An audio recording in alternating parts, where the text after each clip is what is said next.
This is DNA, the genetic material of life. We know how to manipulate it, but we don't know the risks involved. Because in farm animals, we don't know what 98% of DNA does.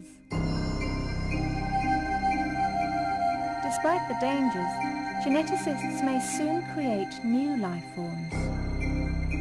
The process is called genetic engineering, and it's one of the biggest and most controversial issues facing us today.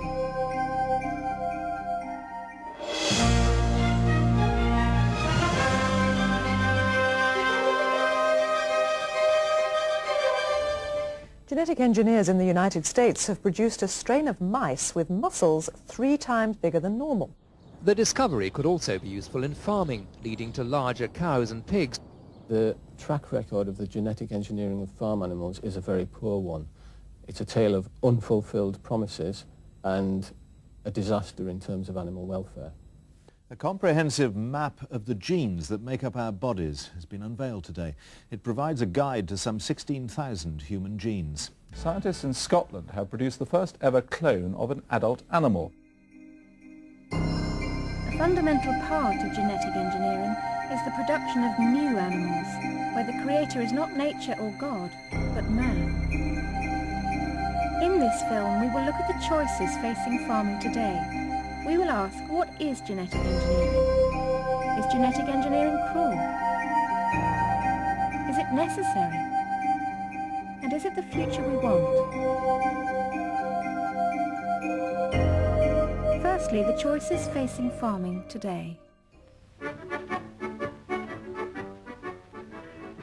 It wasn't long ago that the family farm still kept cows in the meadows and chickens in the backyard. This was a simple relationship with animals which had changed little for centuries.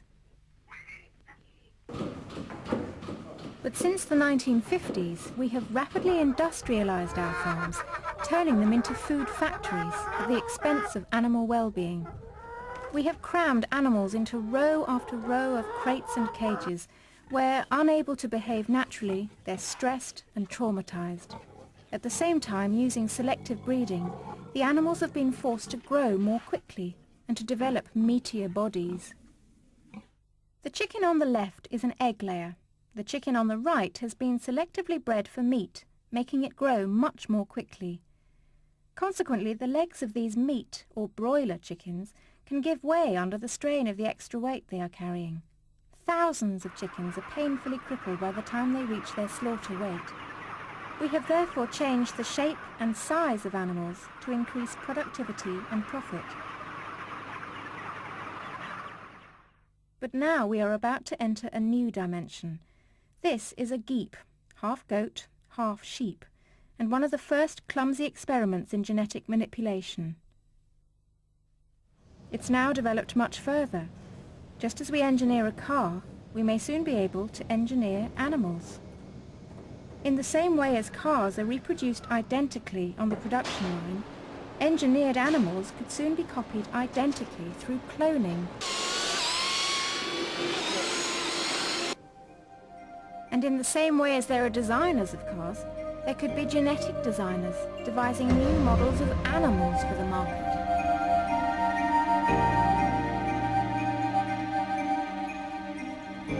Is this an ethical way to treat our fellow creatures, like man-made machines?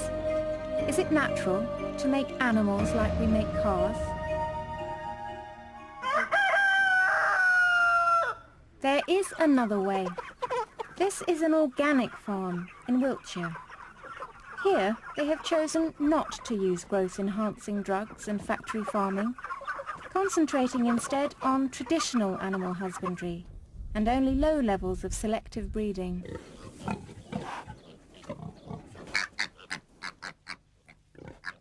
Agriculture is at an absolute crossroads, and ahead is the high-tech solution, which is more intensification, using genetic engineering, cloning animals, factory farming, literally turning the countryside into a food factory. We therefore have 3 options for the future. Do we maintain the current practice of factory farming?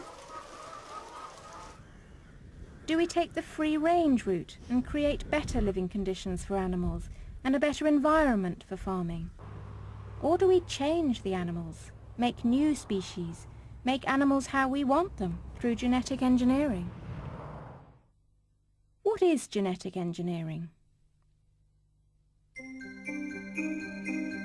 DNA determines the basic characteristics of any living thing. It's composed of units known as genes and is contained within thread-like structures known as chromosomes. Genetic engineering is the manipulation of genetic material, the DNA of an organism, in order to change the organism's biochemical characteristics.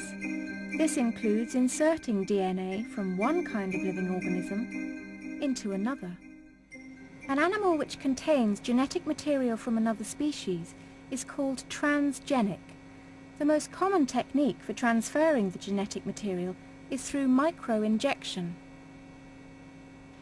In the first step, a female sheep is given a series of hormone injections, so she becomes superovulated to produce a large number of eggs. The superovulated female is artificially inseminated. In sheep, the fertilized eggs are then surgically removed and taken away for microinjection. Many copies of the transgene from another animal are injected into the fertilized egg through a fine needle.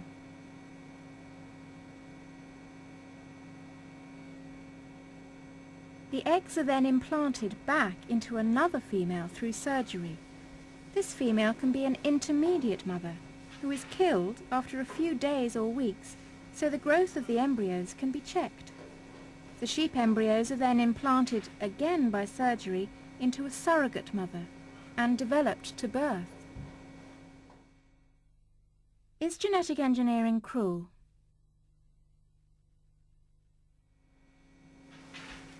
Microinjection is a very inefficient and unpredictable technique. It takes many attempts and therefore many animals to get one transgenic animal.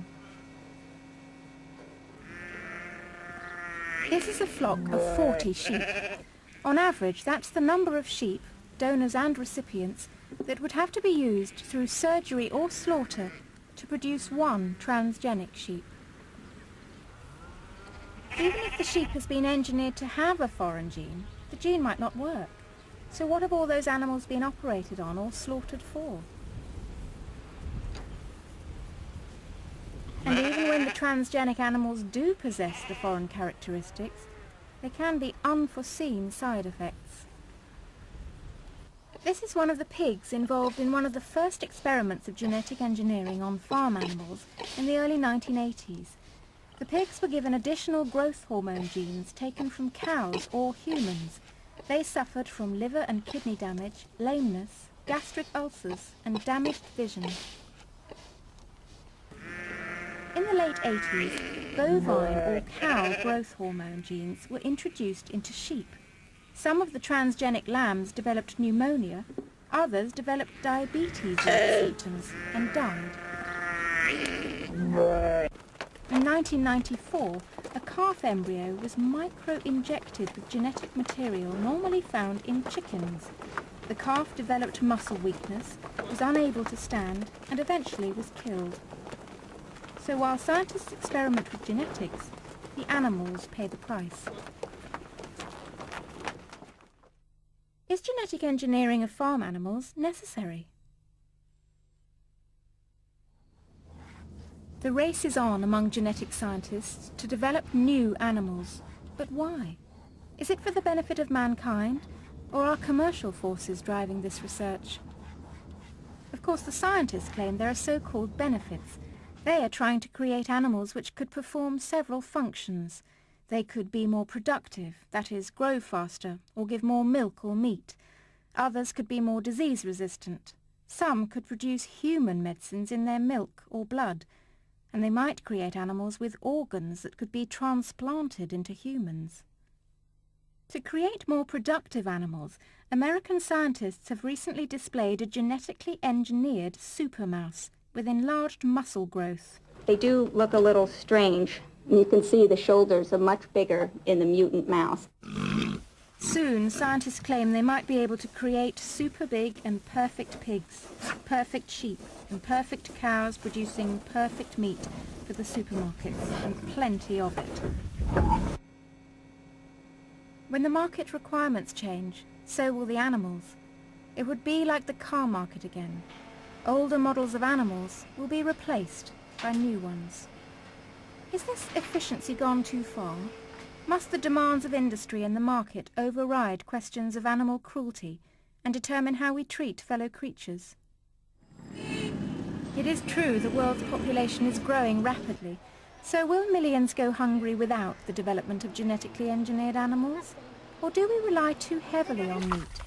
Should we concentrate on better food distribution and the eradication of poverty, so the needs of the hungry can be met without increased animal suffering?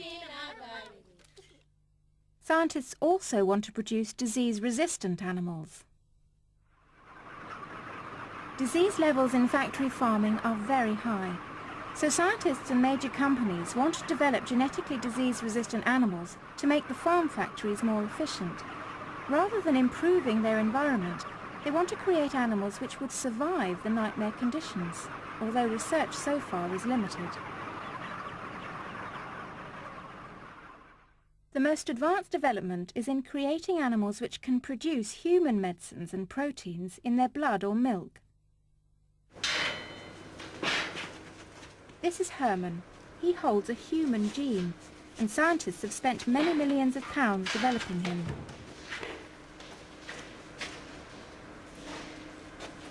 It is hoped his offspring, like this calf, will grow to produce a human protein in their milk.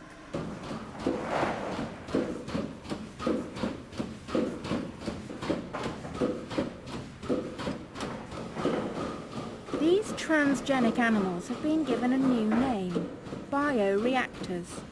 No longer are they animals, but factories on legs, controlled by international drug companies. The valuable drugs would be extracted from the milk and made into medicines. As well as milk, there is also blood. Here, scientists are trying to produce human hemoglobin in pigs for use in blood transfusions. This is Wilhelmina. This is a real special pig. It was the very first transgenic pig that DNX developed. About 10%, maybe better, of her hemoglobin is pure human. The blood transfusion market is potentially lucrative, but the animals are being kept in barren and unnatural conditions. Despite several years of experimentation, no product has yet been delivered. So much animal suffering for nothing. Finally, there is the so-called benefit of producing animals for their organs to transplant into humans. These transplants are called xenotransplants.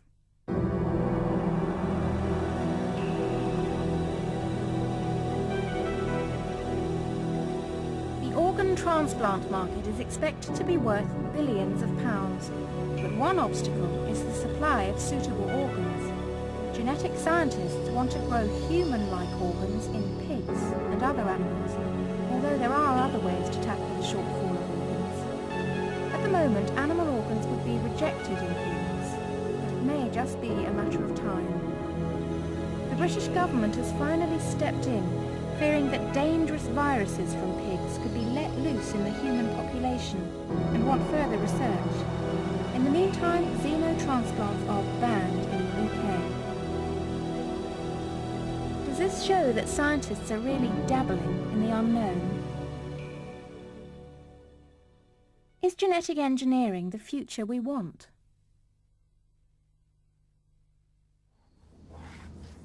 Once the scientist has genetically engineered the so-called perfect animal, they then could clone it, replicate it time and time again.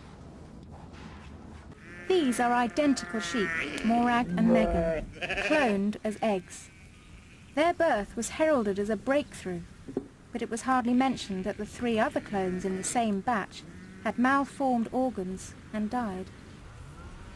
Scientists have gone even further and cloned from an adult cell, producing a sheep called Dolly, genetically identical to the sheep which donated the cell.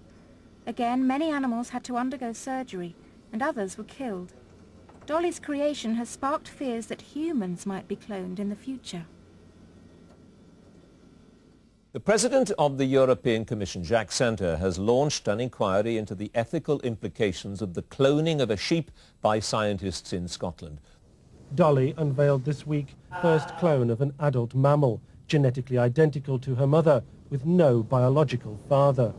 Scientists believe she points the way to many medical benefits, but many see her as a monster, the product of genetic science having gone too far. This technology can cause incredible suffering to animals, we know that.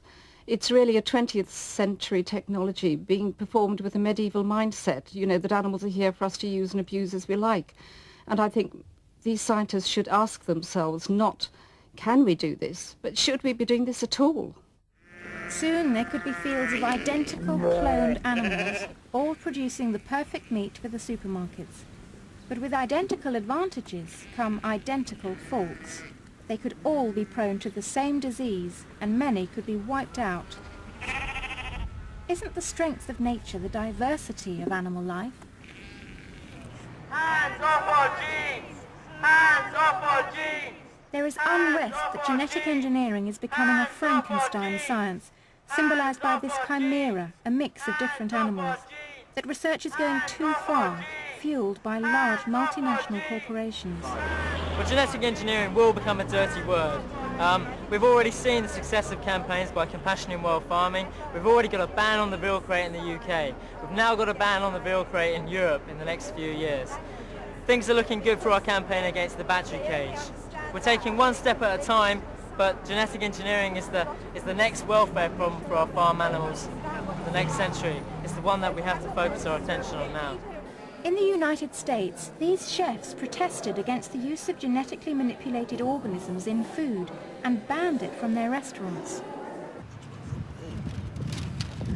Along with many other organisations, Compassion in World Farming is raising public awareness about the dangers of genetic engineering for animals.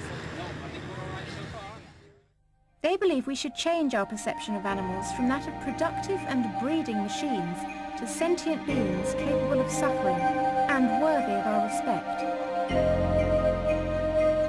Can we really be godlike, act as creator and controller of all living things on Earth, or are we playing with something largely unknown and dangerous? Is there any justification for the animal suffering involved in genetic engineering? The operations, the animals which turn out deformed, and the unnatural reproduction methods? Should we allow science and the market to continue on the fast track to a genetically engineered world? Or call a halt now and debate the ethical questions before any further so-called progress is made? Do we want to maintain nature or create a completely artificial world?